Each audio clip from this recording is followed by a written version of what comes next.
Mr. Chair. Thank you, my colleagues. Magandang umaga po, Mr. Chair, sa ating mga kagalang-galang miyembro ng Blue Ribbon Committee at sa ating mga panawin.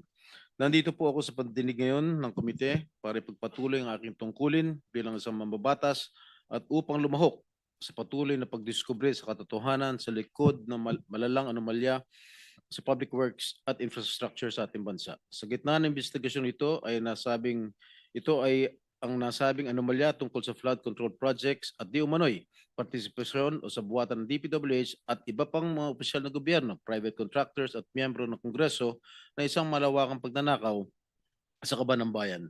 Malinaw po na dahil sa ating pagsiwalat sa mga anomalyang ito, sa kasamaang palad tayo ay naging target ng hindi makatarungang atake, kahihiyan at mga bagay na purong kasinungalingan lamang. At ito ay dahil lamang sa mga paratang na isang witness, si former Assistant District Engineer Bryce Erickson Hernandez, na siya rin kilala bilang Marvin Santos de Guzman sa mga kasino kung saan siya nagsugal at naglustay ng pera ng bayan na nagkakahalaga ng daang milyong piso. Ginawa niya lahat na ito habang pinupuno niya ang kanyang sariling bulsa at pinupundahan ang kanyang marayang pamumuhay.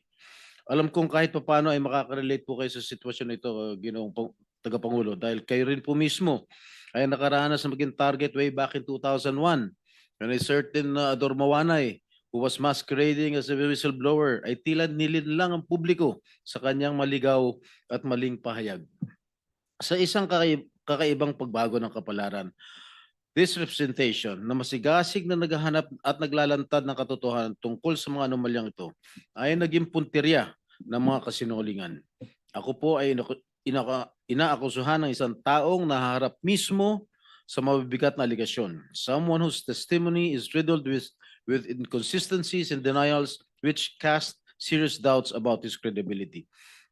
Nandito ako ngayon para harapin ang nag-akusa sa akin at hamunin siya na ulitin at patunayan sa harap nitong Blue Ribbon Committee at sa harapan ko lahat ng kasinungalingan ng binitawan niya under oath sa House Tricom Committee hearing. Sa huling pagdinig ng Blue Ribbon na nangyari isang araw bago ang pagdinig ng Tricom, I moved to cite him in contempt. This committee, finding him indeed to be lying under oath, ordered his detention. Nandito rin ako ngayon para ipakita sa lahat ng naniniwala sa kasinungalingan ni Bryce Hernandez na talagang walang katotohanan o basihan ang kanyang di umano'y takot na may balik sa Senado. I have been a member of this institution and I have participated in many controversial investigations for so many years. Gayunpaman, wala makapagsabi na ang Senado, sino man sa mga miyembro nito, past or present, ay pinahintulutan ng sino mang witness under its watch maging threatened, intimidated, influenced o di kaya exposed sa kahit anong pisikal na panganib. I will leave for now to the chairman and other members of this committee the task of probing deeper into the credibility of Bryce Hernandez, if he still has any. His accusations against this representation and Senator Joel Villanueva and other falsehoods he dared to spread under oath into the records of the House of Representatives, yet suspiciously withheld from this committee. I do this to give Bryce Hernandez all the leeway to hang himself with his chain of lies and so as not to burden this committee with my being among his or his handlers' targets. Hindi man natin mapapaamin ang mga taong sadyang sinungaling na kahit harap-harapan mo silang kumprontahin ay magsisinungaling pa rin. Naniniwala ako na mapapalabas din natin ang katotohanan.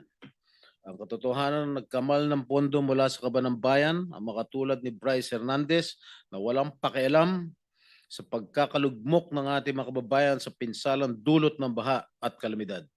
Hindi ako matitinag ng mga kasinungalingan na naglalayong ilihis ang atensyon ng publiko mula sa katiwalaan bumabalot sa mga flood control projects. Buo ang aking loob na sa bandang huli, ang katotohanan ang mananaig at ang akusasyon laban sa akin ay malalantad bilang walang saysay na paninira. We're all seeking the truth, to exact accountability, and to safeguard the trust given to us by the Filipino people who elected us. They deserve and demand no less. Okay. I will proceed now with my questions, Mr. Chair. Tatanungin ko muna si Ms. Mina Elampar Jose. Unang-una, kanina lamang ako nabigyan po ng kopya ng inyong sinumpaang salaysay. Meron lamang akong ilang katanungan upang malaman ng taong bayan ang katotohanan sa likod ng kasinungalingan ni Bryce Hernandez laban sa akin. Okay? For the record, ano po ang kumpletong pangalan ninyo? Your Honor, if I may, can I have please a short statement? I hope you will not deduct it from my time. Oh, hindi. Kasi yung responses hindi kasama. Go ahead, please. Yes, Your Honor, yes, I am Mina Jose, and I am appearing before this committee in my capacity, in my personal capacity, and as a representative of WJ Construction. I came before this committee with humility and respect to share the truth. First of all, I thank the committee through the leadership of our chairperson, Honorable Senator Panfilo Lacson, for giving me this opportunity to explain my side. Today, I wish to clear not only my name, but also the name of WJ Construction and those personalities who have been unfairly dragged in this controversy. I wish to clearly state first that to the best of my knowledge, Beng Ramos is not and have never been a staff of Senator Jinggoy Estrada or any senator or congressman. I have known her only as a staff of the Blue Ribbon Committee, particularly the Broom. And as far as I know, Beng is a dedicated government employee who has never been involved in any controversy, especially in this anomalous flood control projects that Ade Bryce mentioned in the congressional hearings. And as for myself, I speak from the depth of my heart that I have never engaged in any illegal activity. I have never given nor received any money from any public official or government employee, including this Mr. Bryce Hernandez. Thus, I strongly deny his accusations, the baseless and malicious accusations he threw against me and WJ Construction during the congressional hearing. WJ Construction, which my partner and I have devoted decades of honest work to build, has always stood on the strength of its good reputation. We have completed numerous private and government projects, no ghost projects, no substandards. Our clients can attest to the quality of the work and the integrity with which we conduct ourselves. Everything I know and all that I can share in this hearing, to the best of my knowledge, have been fully narrated in the affidavit that I have submitted to the committee. I am here today to affirm those truths, to defend my integrity, and to stand firm for the good name of WJ Construction, which represents not only my family's livelihood, but the honest labor of the many people who have worked for us. I'm sorry, Your Honor, so emotional. Thank you so much. Thank you, Ms. Mina. Itong affidavit dated September 17, ito ba'y malaya mong ginawa at walang nagpwersa o nananakot sa'yo para gawin ito? Wala po, Your Honor. Actually, I made the narrative myself and just asked my lawyer to please prepare it in a legal format. Okay. Kayo ba nangongontrata sa DPWH? Yes, Your Honor. Alright. Ang WJ Construction ay negosyo nyo. Tama po ba? Yes po. Kailan kayo nagsimula magnegosyo? Okay, Pumasok sa construction business. WJ Construction started po as sole proprietor when my husband was still single in 1998. And tuloy-tuloy lang po yung kanyang paggawa ng projects in both private and government projects. And in 2021 po, it transitioned into a one-person corporation. So, ano yung mga kontratang nakukuha nyo sa DPWH? Meron bang mga flood control projects? Meron po kami huling last ginawa na flood control in 2023 po. 2023? Yes po. Ano-ano po lugar? Sa Manila po. Sa Manila lang? Yes po. Okay. Ilan yung mga flood control projects ninyo? So far yun pa lang po. Isa lang? Yes po. Magkano halaga? 24 million po, Your Alright. Honor. Okay. Sabi po ni Senate President Pro Temp Senator Ping Lacson in one of his interviews mentioned that you were in the Senate premises on August 19. Tama po ba? I was there, Your Honor. You were Yes, Your here? Honor. Yes po, Your Ano po Honor. ginagawa niyo rito? I was invited to do an ocular of the supposed project po na dapat gagawin ko po sa office ng isa pong senator. Sino po? Ah, Pwede ba malaman kung Your Honor, if I may, it was already stated in the affidavit po that Alright. I have submitted, and with due respect, sana po not to name na lang po No, the no, no. good senator because he's not really involved naman po in Yes, any of this. I know that Senator. I vouch for his credibility and Opo. integrity also. So, yung ba ang unang pagkakataon mo na pumunta kay rito, Senator?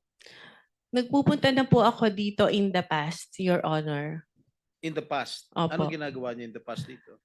Matagal na po yon nung senator pa po yung ninong ko, si Joker Arroyo.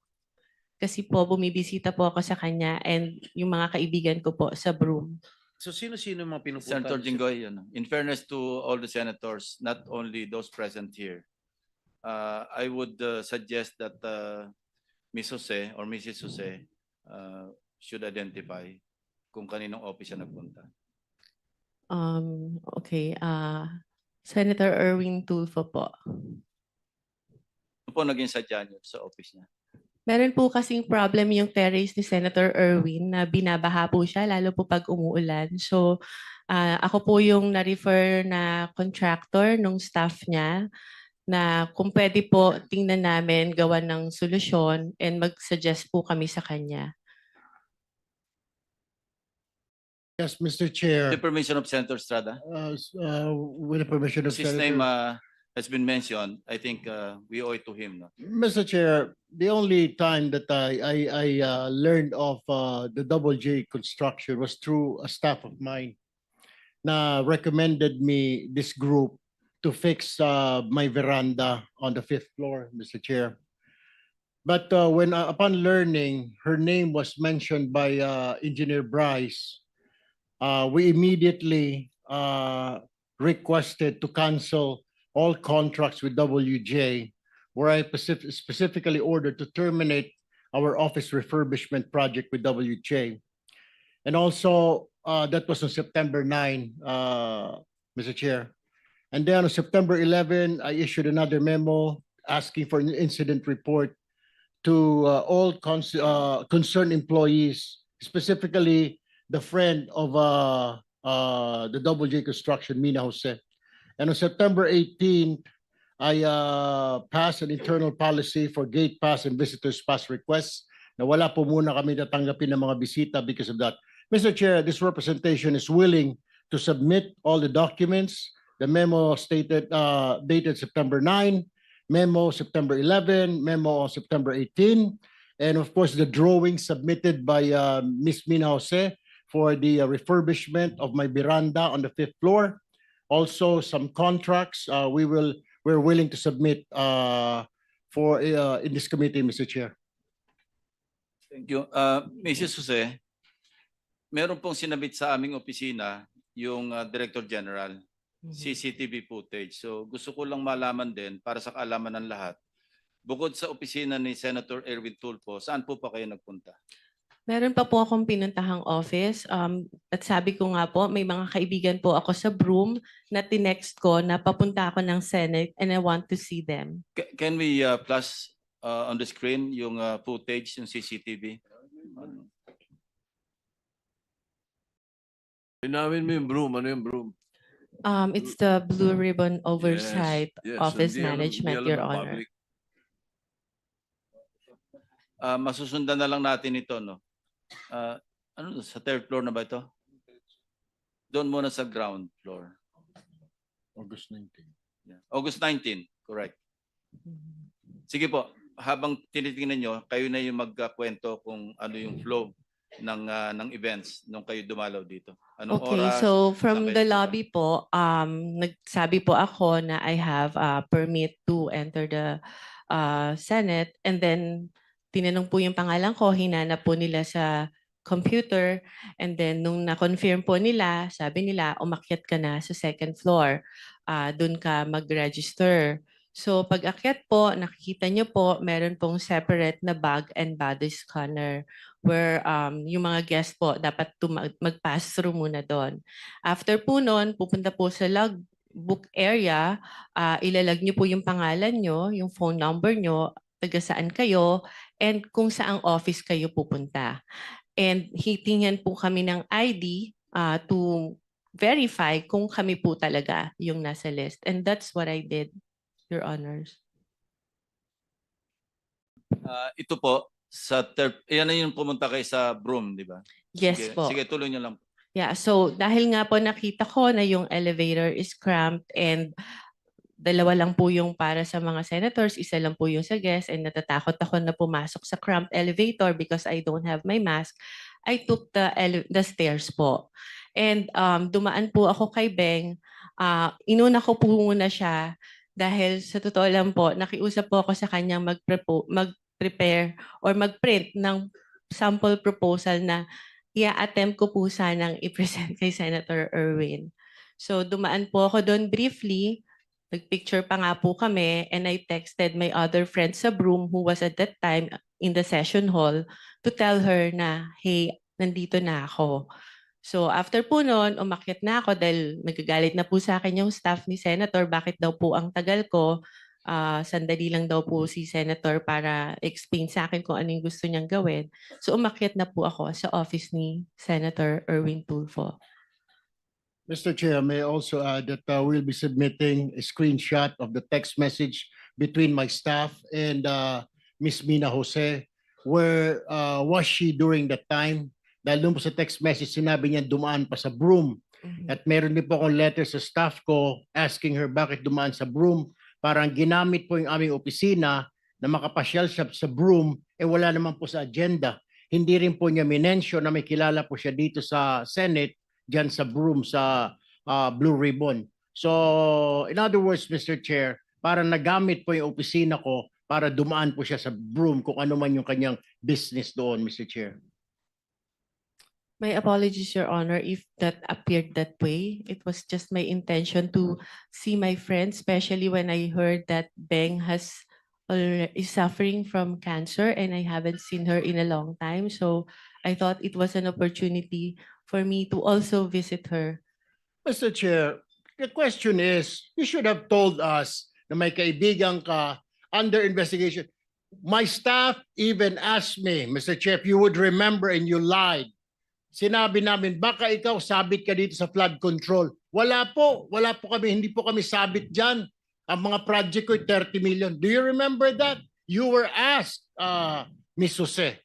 Yes, Your Honor, because I am of honest belief na wala po talaga kami. You were not, bakit nababanggit ang pangalan mo dito ngayon? Meron ka palang kinalaman dyan sa mga proyekto sa Bulacan na yan. Why didn't you tell us straight up? Had you told us na meron kang sabit sa mga project sa Bulacan, we wouldn't have let you step in the Senate, Ms. Jose. Your Honor, prior to the text message that was shared by Bryce, nagulat po talaga ako dahil wala po kaming pinasukang project. We never joined any bidding. We never Mr. submitted Chair, any documents. hindi nga po Mr. Chair, sinasabi para lumalabas na isa ka sa conduit, isa ka sa mga sabit na nagdala ng pera, something to that effect. Hindi ko naman sinasabi na kasama ka sa proyekto, pero sabit ka sa problema sa flood control. You should have told us. You should have informed my staff na pumunta ka rito na dadaan po muna ako. How hard is that to say? Pakisabi kay Senator, dadaanan ko muna yung kaibigan ko sa Broome na may sakit na cancer. Why didn't you do that, Ms. Jose, Mr. Chair? Your Honor, I don't think Senator Erwin is privy to the conversation with the staff Yes, to yeah. whom I have mentioned before. Senator this- Erwin, please no.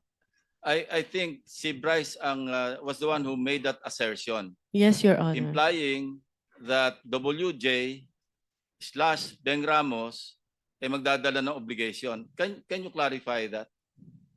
Ano yung obligation na sinasabi mo? Yun po yung yung sa proponent po nung project na ibinigay po ni Boss Henry sa kanya.